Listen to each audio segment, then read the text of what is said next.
नमस्कार, स्वागत है आप सभी का। कोरोना के केसेस इंडिया में लगातार बढ़ रहे हैं और इटली को भी पीछे भारत ने छोड़ दिया है। इतना सब कुछ होने के बाद भी भारत ने डिसाइड किया कि वो अनलॉक करेगा। यहां पर आपको दो केसेस बताना बेहद जरूरी हो जाते हैं कि जहां पर लॉकडाउन हुआ और जब वो अनलॉक कर रहे हैं तो वहां की स्थिति भारत की स्थिति से बेहतर है और जीरो कोरोना केसेस है। स्पेन की बात करूंगा और न्यूजीलैंड की बात करूंगा, लॉकडाउन वहां पर भी हुआ, जब अनलॉक किया जा रहा है वहां स्थिति भारत से अच्छी क्यों है। और दूसरा आइसलैंड की बात करने जा रहा हूं, जहां पर बिना किसी लॉकडाउन के ही कोरोना वायरस से जंग जीती जा चुकी है। ऐसा उन्होंने क्या किया, उनसे हम लोग क्या सीख सकते हैं, वो भी समझेंगे। और साथ ही पीपी किट को लेकर के जिस तरह से महिलाओं को साइडलाइन किया गया है, जो परेशानी इनको झेलनी पड़ रही है, उसका जिक्र करूंगा। और जो प्राइवेट हॉस्पिटल बिल्स की जो डर्टी पॉलिटिक्स है उसकी भी बात करेंगे। चारों चीजें इंटर रिलेटेड हैं, तो कृपया स्किप करने की कोशिश ना कीजिएगा। चलिए शुरू करते हैं शो राइट न्यूज एनालिसिस।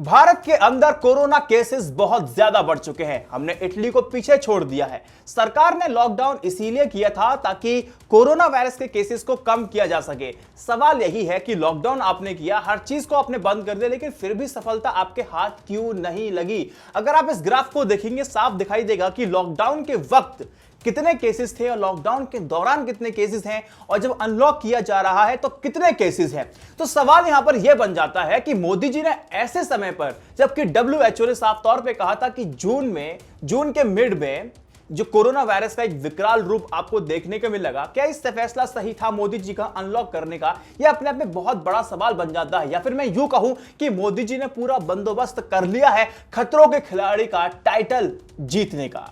यहां पर सवाल बनता है कि हमने आखिर कहां चूक कर दी जो कि बाकी देशों ने नहीं की थी। स्पेन और न्यूजीलैंड का आपको एग्जांपल मैं आगे देने वाला हूं। देखिए, भारत ने इस महामारी को पहचानने में बहुत देर कर दी। इस 5 पॉइंट में समझने की कोशिश कीजिए। पहला, डोनाल्ड ट्रंप का आयोजन होना, जिसकी वजह से अहमदाबाद में क्या स्थिति है वो आप देख सकते हैं। उसका भी मैंने एनालिसिस किया हुआ है, जाकर के वीडियो देख सकते हैं। दूसरा, तबलीगी जमात जैसे आयोजन का परमिशन होम मिनिस्ट्री के द्वारा दे देना। और तीसरा, तबलीगी जमात में शामिल होने वाले जमातियों की थर्मल टेस्टिंग ना करना। यह भी रिपोर्ट आ चुकी है। एड ऑन में आपको बता दूं कि थर्मल टेस्टिंग के इक्विपमेंट को लेकर के भी सवाल उठाए गए थे कि जिस तरह से टेस्टिंग की जा रही है वो अपने आप में असरदार नहीं होने वाली है, क्योंकि जो थर्मल टेस्टिंग के लिए इक्विपमेंट का इस्तेमाल किया जा रहा है वो बेहद सस्ते और घटिया क्वालिटी के हैं। तो इसको लेके भी कंट्रोवर्सी हुई थी, लेकिन सिर्फ सोशल मीडिया पे, मेन स्ट्रीम मीडिया इसको कवर अप नहीं किया था। चौथा पॉइंट, पार्लियामेंट को लगातार चलने दिया। पांचवा, मध्य प्रदेश में जो सरकार बनानी थी। ये कुछ ऐसे फैसले थे जिसने इस लॉकडाउन को पहले हो जाना चाहिए था, उसको हमने बहुत देर बाद लागू किया। 11 मार्च को WHO कोरोना वायरस को महामारी घोषित कर देता है। सरकार के पास पर्याप्त समय था कि वो जो प्रवासी मजदूर हैं उनके लिए स्पेशल ट्रेन चलाती, स्पेशल बसेस चलाती। जो काम वो आज 2 महीने बाद कर रही है, उस काम को वो 2 महीने पहले भी कर देती।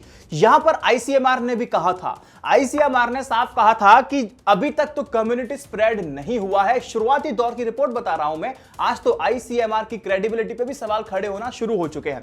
ICMR ने पहले ही कह दिया था कि भारत के अंदर कम्युनिटी स्प्रेड यानी कि स्टेज 3 की अभी तक कोई भी संभावना नहीं है। लेकिन जब तक मजदूर अपने अपने क्षेत्र में थे, और जब मजदूर पलायन करना शुरू कर देते हैं, अपने अपने राज्य में जाते हैं, तो कम्युनिटी स्प्रेड होने के चांसेस बहुत ज्यादा बढ़ चुके हैं। अब देखिए, सरकार के पास पर्याप्त समय था। अगर सरकार चाहती तो इन श्रमिकों को स्पेशल ट्रेन, स्पेशल बसेस के थ्रू उनके अपने अपने राज्य में भेजा जा सकता था, लेकिन सरकार ने ऐसा नहीं किया। सवाल यहां पर यही है कि अगर सरकार ऐसा कर देती तो हम जो एक एक्सपोनेंशियल ग्रोथ हम देख रहे हैं कोरोना केसेस में, ये आपको देखने को नहीं मिलते। यानी कि मैं यूं कहूं कि मोदी सरकार की दूरदर्शी वाली अगर दृष्टि होती, या चाणक्य नीति वाली जो बुद्धि अगर चाणक्य जी की होती, तो ये जो आपने राज्य के कोने कोने में कोरोना वायरस को भेजने का काम किया है ना, ये काम नहीं हुआ होता। यहां पर हमने बहुत बड़ी गलती कर दी। हमारी इकोनॉमी आज इस समय वेंटिलेटर पर है। हमारी इकोनॉमी को तो वेंटिलेटर मिल रहे हैं, लेकिन हमारे देश की जनता को वेंटिलेटर भी मिले उस लायक इन लोगों ने नहीं छोड़ा है। देखिए, यहां पर स्पेन और न्यूजीलैंड की बात करना बहुत जरूरी हो जाता है कि इन्होंने भी लॉकडाउन किया, लेकिन जब अनलॉक कर रहे हैं तो वहां की स्थिति इनके काबू में है। देखिए, पहला एग्जांपल लेना चाहूंगा मैं न्यूजीलैंड का। देखिए, न्यूजीलैंड और इंडिया दोनों ऐसे देश हैं, दोनों एक साथ लॉकडाउन किया था। अब जब लॉकडाउन न्यूजीलैंड ने हटाया है तो वहां पर 0 कोरोना पॉजिटिव के केसेस हैं। कोरोना मुक्त अपने आप को घोषित कर दिया है न्यूजीलैंड ने। न्यूजीलैंड और इंडिया दोनों ने ही एक दिन एक साथ लॉकडाउन को लगाया था। दोनों की स्थिति आप देख लीजिए कि हमारा लगातार ग्राफ बढ़ता जा रहा है और न्यूजीलैंड कोरोना मुक्त हो चुका है। न्यूजीलैंड ऐसा करने में सफल इसीलिए रहा क्योंकि वहां बॉर्डर को सील कराया जाता है और फिर कहा जाता है कि अगर आप नियम सख्ती से पालन नहीं करेंगे तो आपके लिए आगे चल के प्रॉब्लम खड़ी होने वाली है। तो जिस तरह से वहां की जो गवर्नेंस रही है वो बेहतरीन रही थी, जिसका रिजल्ट मिरर आपके सामने है आंकड़े के थ्रू। स्पेन में लगातार दिन पे दिन मौत हो रही थी, लेकिन लास्ट के 3 हफ्तों में अगर देखें तो ग्राफ ना नीचे की तरफ आया है, यानी कि केसेस बहुत कम हुए हैं। और लास्ट के 2 हफ्ते में देखेंगे तो वहां पर एक भी व्यक्ति की मौत नहीं हुई है, यह कि अपने आप में एक बहुत बड़ा अचीवमेंट हो जाता है। और स्पेन हालत को काबू करने में इसीलिए सफल रहा क्योंकि वहां पे लॉ एंड ऑर्डर को मेंटेन करने में बहुत मेहनत की गई, सख्ती से आदेश दिए गए और सख्ती से पालन किया गया। उसके लिए वहां पर डेली बेसिस पर 15,000 लोगों पर जुर्माना किया जाता था, यानी कि चालान हुआ करते थे, जिसकी वजह से लोगों ने बाहर निकलने की अपेक्षा घर में बैठना ही पसंद किया। जिसकी वजह से आप देखेंगे ना, लॉकडाउन के दौरान जो ग्राफ है, जो ग्राफ आपको दिखाई दे रहा है, बिल्कुल नीचे आ चुका है। स्पेन कहें तो इस समय कोविड से लड़ने में भी सफल रहा है। यहां पर जिक्र करना चाहूंगा आइसलैंड का। तो आइसलैंड यूरोप में इंग्लैंड के बाद बड़ा द्वीप है। अगर हम एरिया में देखेंगे तो इंग्लैंड से कुछ ही छोटा होता है। आइसलैंड की पॉपुलेशन मात्र 3,65,000 है और देश में एक भी दिन लॉकडाउन नहीं लगाया, हवाई यात्रा को बंद नहीं किया, दुकानों को बंद नहीं किया, लोगों को अपने घर पे रहे ऐसा आदेश भी नहीं दिया, लेकिन फिर भी कोरोना से जीत चुके हैं ये लोग। ऐसा इन्होंने क्या किया, इससे हम लोग क्या सीख सकते हैं वो समझने की कोशिश कीजिए। आइसलैंड ऐसी बात नहीं है कि टूरिस्ट डेस्टिनेशन नहीं है, ये एक टूरिस्ट डेस्टिनेशन है। 12 महीने यहां पर लोग आते हैं, आवाजाही यहां पर रहती है। यहां बॉर्डर सील भी नहीं हुए हैं, यहां पर लोग आ रहे थे, यहां पर लोग जा रहे थे, इस बात का ध्यान रखिएगा। डाटा मैं आपको 3 जून का देता हूं कि 3 जून में आइसलैंड में कोरोना वायरस से इंफेक्टेड जो संख्या थी वो 1806 यानी कि 1806 थी और तकरीबन जो लोग ठीक हुए हैं वो 1794 हुए हैं, यानी कि रिकवरी रेट 99% है। किसी भी देश का इतना अच्छा रिकवरी रेट नहीं रहा है। और डेथ रेट की तरफ चलेंगे, 10 लोगों की मौत हुई है तो 0.55% ही इसका डेथ रेट रहा है। तो किस तरह से इन्होंने टैकल किया अब वो समझने की कोशिश कीजिए। आइसलैंड में 1 फरवरी 2020 से ही टेस्टिंग करनी शुरू कर दी जाती है। 27 तारीख तक कोई भी केसेस नहीं आता है, टेस्टिंग नॉर्मल वे में चल रही थी और 28 फरवरी को जब पहला केस आता है तो टेस्टिंग की फ्रीक्वेंसी को बढ़ा दिया जाता है। फ्रीक्वेंसी बढ़ जाती है तो वहां पर मास टेस्टिंग होने लगती है। मास टेस्टिंग के बाद लोगों को टेस्ट किया जाता है और वहां कंपलसरी 14 दिन का क्वारंटीन किया गया। अगर आप बाहर से आए हैं तो आपको 14 दिन क्वारंटीन में रहना होगा, कोई एक्सक्यूज नहीं है। और साथ ही वहां पर पाबंदियां लगा दी गई। वहां पर पाबंदी किस तरह की थी कि आप एक जगह पर 20 से ज्यादा लोग इकट्ठा नहीं हो सकते हैं, 50 से ज्यादा इकट्ठा नहीं होंगे। तो इस तरह से इसको रोकने की कोशिश की गई। अब जैसे हालत उनके काबू में आते गए तो 20 की संख्या को बढ़ा करके उन्होंने 50 कर दिया और 50 से बढ़ा करके 100 कर दिया और कुछ कुछ जगह तो 200 लोगों तक की इन्होंने परमिशन दे दी है कि आप 200 लोग इकट्ठा हो सकते हैं।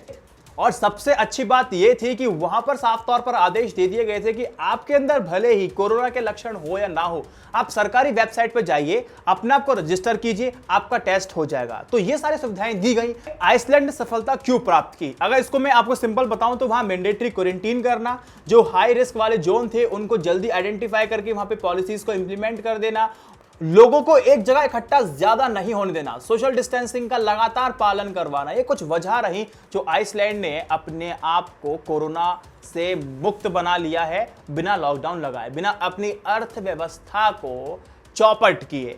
यहां पर आप लोगों का तर्क हो सकता है कि आइसलैंड है वो एक साधन संपन्न देश है, वो तो कोरोना से जीत ही जाता। लेकिन आपको ध्यान यह देना होगा कि यूरोप में भी छोटे से देश से भी ज्यादा साधन संपन्न देश हैं, लेकिन वहां की हालत और आइसलैंड की हालत में भी जमीन आसमान का अंतर है, इस बात का ध्यान रखिएगा। लेकिन हमें सीख क्या मिलती है आइसलैंड से?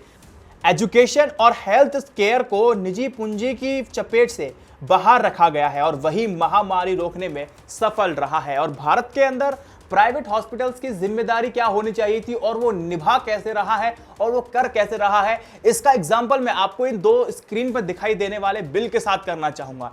एक बिल में आप देखिए, कोरोना का 4 दिन का इलाज मात्र 1,52,000 रुपए का है और जो ये हॉस्पिटल है वो एक चैरिटेबल ट्रस्ट है दिखाने के तौर पर, लेकिन लूट जिस हिसाब से इसने मचा रखी है वो बेहद आपके लिए डरावने वाली हो जाती है। और दूसरा है दिल्ली का सुपर स्पेशलिटी हॉस्पिटल, वो आपको 3 लाख से ज्यादा रुपए चार्ज कर रहा है। यानी कि कोरोना वायरस ने, कोरोना महामारी ने इन लोगों की एक लॉटरी खोल करके रख दी है, जहां प्राइवेट हॉस्पिटल की जिम्मेदारी होनी चाहिए थी कि प्राथमिक तौर पर वो आपका उपचार करें, लेकिन उन्होंने गैर जिम्मेदाराना रवैया अपनाया हुआ है। यहां पर ऐसे ऐसे केसेस देखने को मिले हैं, लोग बेड की बात करते हैं, ये लोग कहते हैं कि बेड नहीं है। अब लोग इंसिस्ट करते हैं तो कहते हैं कि ठीक है, हमें 3 लाख रुपए, 2 लाख रुपए, 1 लाख रुपए आपको जमा करना होगा, तब जाकर के हम आपको एडमिट करने वाले हैं। तो कुछ कुछ केसेस तो ऐसे निकले हैं कि जो पेशेंट है वो दरवाजे पे अपना दम तोड़ रहा है, सांस लेने में दिक्कत है, उनको एडमिट नहीं किया जा रहा, उनसे कहा जा रहा है कि आप कोविड-19 का टेस्ट करा के लाओ तब हम इनको एडमिट करेंगे। सवाल यही है, टेस्ट करने वाले आप ही और टेस्ट करवाने वाले भी आप ही, वो बेचारा जाएगा कहां? आप उनका टेस्ट करते नहीं, एडमिट होगा नहीं और पेशेंट आपके वार्ड के सामने ही अपना दम तोड़ देता है। हजारों एग्जाम्पल यहां पर है। लेट्स से आपको भर्ती करा भी लिया गया, आप भर्ती हो गए, आपको ट्रीटमेंट दे दिया, लेकिन डिस्चार्ज से पहले आपको समरी ला के दे दी कि आपका ये ब्रेकडाउन है, आपका इतने लाख का बिल हो चुका है, आप पेमेंट कर दीजिए, आप डिस्चार्ज हो जाएंगे। लेकिन मध्य प्रदेश का जो एक केस निकल के आया है कि व्यक्ति पेमेंट नहीं कर पा रहा था, डॉक्टरों ने, वहां के हॉस्पिटल ने उस व्यक्ति को अपने बेड से बांध करके रख दिया, वो भी 80 साल के बुजुर्ग के साथ। जब ये बात मीडिया में आती है, हाईलाइट होती है, तो सरकार ने प्राइवेट हॉस्पिटल पे कार्रवाई करने की तो ठान ली और कार्रवाई हो भी रही है, रिपोर्ट मांगी भी गई है। लेकिन सवाल यही है कि जो जिम्मेदारी प्राइवेट हॉस्पिटल की होनी चाहिए थी, वो जिम्मेदारी ये लोग निभा नहीं रहे हैं। इसीलिए आइसलैंड में अगर आप देखेंगे तो वहां पर हेल्थ केयर एजुकेशन में तो बोला है कि प्राइवेट प्लेयर से कि आप दूर रहिए, वहां से सरकार देख रेख करेगी। क्यूबा में भी मैंने आपको एग्जांपल दिया था कि वहां पर भी यही हाल है। लेकिन भारत में जब प्राइवेट हॉस्पिटल की आज कुछ मानवता की बात हम समझ रहे थे कि हो सकती है, लेकिन उन्होंने आपको गिद्ध की तरह आपको लूटना खसोटना शुरू कर दिया है। यहां पर सरकार ने रेट लिस्ट को तो बता दिया है जो है, लेकिन मैं भी उसको बहुत ज्यादा मानता हूं, उसका जिक्र करूं। लेकिन उससे पहले मैं आपको बता दूं कि गवर्नमेंट हॉस्पिटल्स अपना पूरा 100% दे रहे हैं। अब कोविड-19 से लड़ने के लिए प्राइवेट हॉस्पिटल ने तो हाथ खड़े करके बोले कि भैया दोनों हाथ में पैसे चाहिए, इतने पैसे हो कि यहां तक भरता चला जाए। लेकिन यहां पर सरकारी हॉस्पिटल अच्छा काम कर रहे हैं, कहने में कोई गुरेज नहीं होना चाहिए कोविड-19 से लड़ने के लिए। देश भर में 24,000 सरकारी हॉस्पिटल हैं, लेकिन इतनी बड़ी संख्या में लोगों को ट्रीट किया जा सके, उतना इनके पास इंफ्रास्ट्रक्चर, उतने बेड, उतने एम्प्लॉयज, उतने डॉक्टर, उतनी नर्सेज, उतनी मिडवाइफ्स नहीं हैं। इसीलिए ये लोग आपको एक बड़े लेवल पे बताने की कोशिश करता हूं कि आप किसी भी सामान्य बीमारी के लिए आप एम्स चली जाइए, तो वहां पर एक लंबी लाइन आपको मिलती है। लंबी लाइन में लगने के बाद आपको अपॉइंटमेंट मिल पाता है, डॉक्टर के पास जाते हैं, डॉक्टर आपको डायग्नोस करता है और कहता है कि आपको ये वाला टेस्ट कराना है। कई केसेस में तो हमने ये भी देखा है, टेस्ट के लिए जब आप एम्स में डेट मांगते हैं तो कई बार 1-1 साल, 6-6 महीने लग जाते हैं, जबकि पेशेंट को जरूरत है 2 या 3 दिन में रिपोर्ट आ जाए, लेकिन उसको 6 महीने बाद मिल रही है। इसीलिए वो लोग प्राइवेट लैब्स की तरफ जाने लगते हैं। प्राइवेट लैब्स में आप जानते ही हैं किस तरह की हेरा फेरी और किस तरह से आपको लूटा जाता है। तो उसी तरह हमें देखना है कि सरकार हेल्थ इंफ्रास्ट्रक्चर पे थोड़ा ध्यान दे, हेल्थ केयर में इन्वेस्टमेंट को बढ़ाए, और जिस तरह से प्राइवेट हॉस्पिटल ने मनमानी और लूट का जो साक्षात आपके सामने दर्शन दे दिए हैं, अब इसके बारे में आपको गहन अध्ययन करके सोचना चाहिए कि आपकी पॉलिसीज अब किस तरह की होनी चाहिए, क्योंकि जरूरत थी मानवता की जो हम लोग निभा रहे हैं आपस में। हम गरीबों के पास जा रहे हैं, उनको खाना दे रहे हैं, सैनिटाइजर दे रहे हैं, उनको अलग अलग तरीके से मदद करने की कोशिश कर रहे हैं। गरीब व्यक्ति करने की कोशिश तो कर रहा है, लेकिन इन धनाढ्य लोगों के पास जब एक गरीब आदमी पहुंच रहा है, एक मिडिल क्लास व्यक्ति पहुंच रहा है, तो ये लोग नहीं छोड़ रहे हैं लूटने के। अब सरकार को सोचना है कि उसकी आगे चल के पॉलिसीज कैसी होने वाली है। यहां पर WHO की रिपोर्ट भी लगा दूंगा तो स्थिति और स्पष्ट आप लोगों के सामने हो जाएगी। WHO कहता है कि 1 in 5 doctor in rural India are qualified. 5 में सिर्फ 1 व्यक्ति क्वालिफाइड है और बाकी 4 लोग आपको लूट घसोट और उनको जानकारी है नहीं किस प्रोफेशन में किस तरह से क्या काम कर रहे हैं। दूसरा ये बताया कि 1/3 जो एलोपैथिक डॉक्टर्स हैं वो एजुकेटेड है मात्र 12वीं क्लास तक, और तीसरा 57% जो प्रैक्टिशनर हैं did not have any medical qualification, किसी तरह की क्वालिफिकेशन नहीं है लेकिन वो प्रैक्टिस कर रहे हैं। तो ये हालत है। तो यहां पर जरूरी बन जाता है कि सरकार को समझना इन प्राइवेट हॉस्पिटल को लेकर कि सरकार की क्या नीति होनी चाहिए, खास करके हेल्थ केयर में और एजुकेशन में सरकार को एक बहुत बड़ा रिफॉर्म करना होगा। हम आपके साथ हैं। अब प्राइवेट हॉस्पिटल में जिस तरह से इन लोगों ने लूट मचा रखी थी, तो association of health care provider ने 21 राज्यों के हॉस्पिटल से बातचीत की और कोरोना वायरस के फिक्स रेट लिस्ट बता दिया कि अगर कोई पेशेंट आता है तो आप इससे ज्यादा पैसा नहीं ले सकते। लेकिन बतौर मैं आपको बताऊं अपने उस पे, ये जो रेट फिक्स किए गए हैं बहुत ज्यादा मुझे लग रहे हैं। देखो, जनरल वार्ड में अगर आप एडमिट होते हैं तो आपको 15,000 मैक्सिमम देने होंगे। अगर जनरल वार्ड में आपको ऑक्सीजन भी चाहिए तो आपको 20,000 देने होंगे। अगर आपको आइसोलेट किया जाता है आईसीयू में तो आपको 25,000 देना पड़ेंगे। अगर isolation plus IC plus ventilator आपको चाहिए तो 35,000 रुपए आपको देने होंगे, जिसमें आपकी कोई प्लाज्मा थेरेपी नहीं है और जो दवाइयों का खर्च नहीं है, ये अलग से खर्च है। तो आप समझ सकते हैं कि किस तरह से ये रेट लिस्ट मुझे ज्यादा लग रही है, शायद आपको भी ज्यादा लग रही होगी। आपके पास किसी भी तरह की कोई भी इंश्योरेंस पॉलिसी है, मेरे पास भी इंश्योरेंस पॉलिसी है, तो वहां पर ना कैपिंग होती है कि आप 7,500 रुपए पर डे, 8,000 रुपए पर डे बेड का ले सकते हैं कैशलेस ट्रीटमेंट। अगर उससे ज्यादा होता है, लेट्स से यहाँ पे 15,000 रुपए दिया हुआ है, तो आपको बाकी का बचा हुआ अमाउंट कैश में उसको हॉस्पिटल को देना होगा। तो आपको राहत कहीं से नहीं है। तो सवाल यहाँ पर यह बन जाता है कि आपको अब थोड़ा सोचना होगा। अब जो मुद्दे सरकार की तरफ से बनाए जाते हैं ना, शगुफा दिया जाता है, अब उसमें ना भटक करके अब आप राइट टू हेल्थ और राइट टू एजुकेशन और हेल्थ केयर में और एजुकेशन में सरकारी दबदबा ज्यादा बढ़े, जो सरकारी जो हॉस्पिटल्स हैं उनकी कंडीशन बेहतर हो, ऐसी नीतियां बने। आप सभी को गारंटी लेनी होगी कि चुनाव में चाहे मुद्दा जो भी बनाए, लेकिन आपकी एक बेसिक सी बात रहने वाली है कि हेल्थ केयर और एजुकेशन में आप लोग क्या और कितना देने वाले हैं। सिर्फ एक सवाल, लॉकडाउन की बात कर ली, हॉस्पिटल्स की बात कर ली, सरकारी प्राइवेट की बात कर ली, लेकिन उसमें काम करने वाली महिलाओं की भी बात करके इस वीडियो को एंड करते हैं। एक बहुत ही जनरल सी बात है कि अलग अलग हॉस्पिटल में काम करने वाली जो फीमेल्स डॉक्टर हैं, नर्सेज हैं, मिडवाइफ्स हैं, जब वो कोरोना वायरस के पेशेंट को अटेंड करती हैं तो उनको जो पीपीई किट दी जाती है, अब बिना पीपीई किट के कोरोना वायरस के पेशेंट को आप अटेंड करेंगे तो आप मौत को दावत देने वाले हैं। तो यहां पर जो पीपीई किट इनको दी गई वो इनके फिटिंग की नहीं होती है। फिटिंग की इसीलिए नहीं होती है क्योंकि जो पीपीई किट का स्टैंडर्ड साइज रखा गया है कि 6 फुट के व्यक्ति के हिसाब से पीपीई किट को डिजाइन किया गया है, व्यक्ति के चौड़े मुंह के हिसाब से डिजाइन किया गया है। तो सवाल यही है कि जब महिलाएं जब इस पीपीई किट को पहनती हैं वो ढील ढाली और फिटिंग की नहीं होती है। जैसे गॉगल्स हुए, शील्ड हुई, कवरऑल हुए, जैसी दूसरी तमाम चीजें फीमेल वर्कर के लिए बहुत बड़ी दिखाई देती हैं। और फीमेल का सबसे बड़ा प्रॉब्लम यही है कि उनको इन्फेक्टेड होने के चांसेस और ज्यादा बढ़ जाते हैं। अब आपको WHO का मैं एक डाटा देता हूं जिसने 104 देशों पर स्टडी की और समझने की कोशिश की कितनी फीमेल्स हैं जो काम करती हैं इस हेल्थ केयर सेक्टर में। और वहां पता लगाया गया कि दुनिया भर में हेल्थ केयर और सोशल वर्क फोर्स में फीमेल्स का जो हिस्सा है वो 70% आकर के बैठ जाता है। नेशनल सैंपल सर्वे में कहा गया है कि क्वालिफाइड नर्सेज और मिडवाइफ्स जैसे ऑक्यूपेशन में जो संख्या है वो 88.9% है इंडिया में। देश में लाखों आंगनवाड़ियां हैं और साथ ही 14 लाख से भी ज्यादा आशा वर्कर है। अब इनको साफ तौर पे कह दिया गया है कि आपको अपने इलाके में नजर रखनी है और इसे ढीले बिना फिटिंग वाले पीपी किट को पहनेंगी तो आप समझिए वो अपने आप को किस दिशा में ले जा रही हैं। ये रिस्क वाली बात नहीं, ये तो आत्महत्या वाली बात हो जाती है। सवाल यहां पर यह है कि क्या किया जा सकता था। इसका सॉल्यूशन सिर्फ यही है कि जब ऐसे प्रोडक्ट को डिजाइन किया जाए तो ऐसे प्रोडक्ट में महिलाओं की हिस्सेदारी हो बनाते समय। और दूसरी बात, जब भी हॉस्पिटल इन पीपीई किट को खरीदता है तो उसके पास एम्पल नंबर ऑफ साइजेस होने चाहिए, वो पिक एंड चूज भी कर सके। इस बात का हॉस्पिटल को ध्यान रखना होगा और ऐसी लापरवाही नहीं होनी चाहिए। सिर्फ इंडिया की बात नहीं है, ये देश के अलग अलग कोने में है। चीन में भी ये प्रॉब्लम हुई थी। तो यहां पर आपको इंश्योर करना है कि इनकी भी सेफ्टी उतनी जरूरी है जितनी की हमारी है।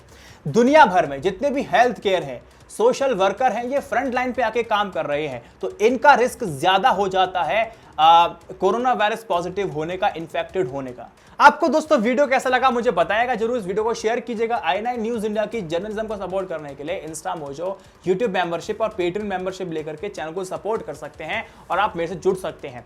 इस वीडियो को 3 व्हाट्सएप ग्रुप में शेयर कीजिएगा। जय Hind, Vande Mataram, stay updated, stay educated, सत्यमेव जयते। नमस्कार।